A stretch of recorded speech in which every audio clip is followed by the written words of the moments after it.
কৰিব নোৱাৰাৰ বাবেই ৰোগীৰ চিকিৎসা নকৰাকৈ চিকিৎসালয়ৰ ভিতৰতে মৃত্যু মুখলৈ ঠেলি দিয়াৰ এবাৰ অভিযোগ উঠিছে এখন ব্যক্তিগত চিকিৎসালয়ৰ বিৰুদ্ধে। তেজপুৰ কসমো মেডিকেলৰ বিৰুদ্ধে এবাৰ ভয়ংকৰ অভিযোগ। সেই মেডিকেলখনত ঋষি পণ্ডিত নামৰ এগৰাকী ৰোগীৰ প্ৰায় 11টা দিন চিকিৎসাধীন হৈ আছিল আৰু প্ৰতিটো দিনাই বিভিন্ন ধৰণৰ স্বাস্থ্য পৰীক্ষাৰ বাবে 8ৰ পৰা 10,000 টকাকৈ ব্যয় কৰি আছিল পৰিয়ালটোৱে।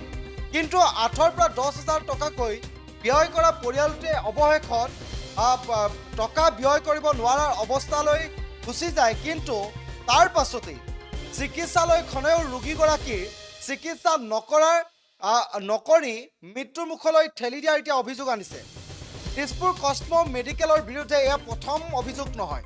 ইয়াৰ পূৰ্বেও এনেধৰণে তেওঁলোকে ভুল চিকিৎসাৰ বাবে বিভিন্ন সময়ত ৰোগীৰ মৃত্যু মুখত পৰাৰ বিভিন্ন ধৰণৰ অভিযোগ উত্থাপিত হৈছিল। চিকিৎসালয়খনত বিভিন্ন সময়ত বিভিন্ন ধৰণৰ অভিযোগ উত্থাপিত হৈ আছে।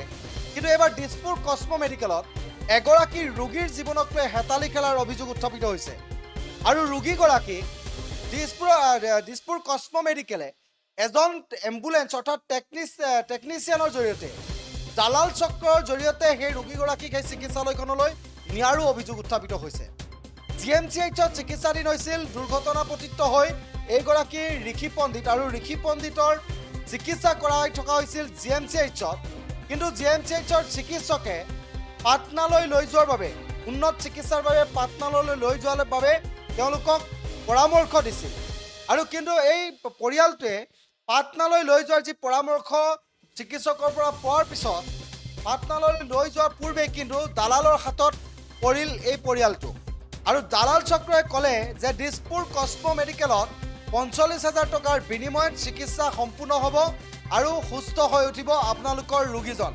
তাৰ পাছতেই চিকিৎসালয়খনত ভৰ্তি কৰোৱা হৈছিল আৰু ভৰ্তি কৰোৱাৰ পাছত কি হৈছিল, আজিৰ দিনটোত যি ঋষি পণ্ডিত আছিল সেই ঋষি পণ্ডিতৰ মৃত্যুৰ পাছত এতিয়া পৰিৱেশটো কেনেকুৱা হৈছে তেজপুৰ কসমো মেডিকেলত আৰু পৰিয়ালটোৱে মেডিকেলখনৰ বিৰুদ্ধে চিকিৎসালয়খনৰ বিৰুদ্ধে কি ভয়ংকৰ অভিযোগ আনিছে এবাৰ শুনক।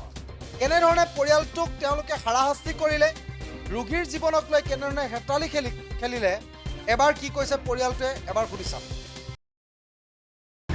অক্টোবৰৰ 8 তাৰিখে এক্সিডেণ্ট এটা হৈছিলে বাইকেদি।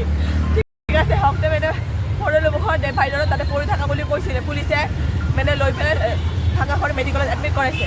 তাৰপিছত পুলিচে ভাঙাখন যেতিয়া এডমিট কৰায় পুলিচক মই সুধিলোঁ আপোনালোকৰ ল'ৰাটোক, পুলিচে কৈ আছে আপোনালোকৰ ল'ৰাটো বোলে ঘৰত কাজিয়া লাগি কেনে আছিল। যদি মোৰ ল'ৰাটো চিৰিয়াছ পেচেণ্ট আছিলে তাতে ৰাস্তাতে পৰি আছিল, সি ঘৰত কাজিয়া লগাৰ কথাটো কেতিয়াও ক'ব নোৱাৰিলে। ফাৰ্ষ্ট কথা এইটো ঠিক আছে। তাৰপিছত ভাঙাৰত এডমিট কৰালে। মই ৰাতি 3টা বজাত আহিলোঁ। 8 তাৰিখে অহাৰ লগে লগে তাতে আইচু নাছিলে, নোহোৱাৰ কাৰণে মই চিটি হেল্থ কেয়াৰ এওঁলোকৰে হয়, সেইখন বন্ধ হৈ গ'ল এতিয়া বৰ্তমান ৰাজগড়ত। তাতে মই এডমিট কৰালোঁ। তাতে 4-5 দিন তাতে বাবু আছিলে, তাতে মই এডমিট কৰি কিনে তাতে তাৰপাছত মই নতুন পইচা পাতি প্ৰব্লেম হ'ব বুলি কেনে মই GMCHত এডমিট কৰালোঁ। GMCHতো 2 মাহৰ পৰা ল'ৰাটো তাতে আছে। কিন্তু সিহঁতে মানে মোৰ ডক্টৰে খালি কৈ আছে ইনফেকশ্যন বাচাৰ কাৰণে আমি মেডিচিন দিব পাৰোঁ, ব্ৰেইনৰ আমাৰ মেডিচিন নাই, ব্ৰেইনৰ এনেকুৱা ইয়াৰ ব্ৰেইনৰ মেডিচিন তেখেতে মোক ক'লে। মই দুখ পাইছিল, ব্ৰেইনত দুখ পাইছিলে। আকৌ সেইটো ইঞ্জুৰিৰ কথা মই সেইদিনাখনে মই ডাবৰ পানী বিচাৰি কেনে মই ল'ৰাটো GMCHবিলাক খবৰ দিছিলে মোক, ডাবৰ পানী কিবা কিবি খবৰ দিছিলে শক্তিৰ কাৰণে। মই আনি কেনে ডাবৰ পানী আনি কেনে বিচাৰি আনি কেনে ধৰিছোঁ, কিন্তু মাটিটো সেনেকৈ থাকি লাঠিৰ লুকি নোখোৱালে তেওঁলোকে। ইমান কষ্ট দি দিলে বাবু ক'ত গ'ল? বাবু নামৰ ল'ৰাটোৱে নাজানো, মই ক'লে যে মই ফোন কৰিছোঁ তাক।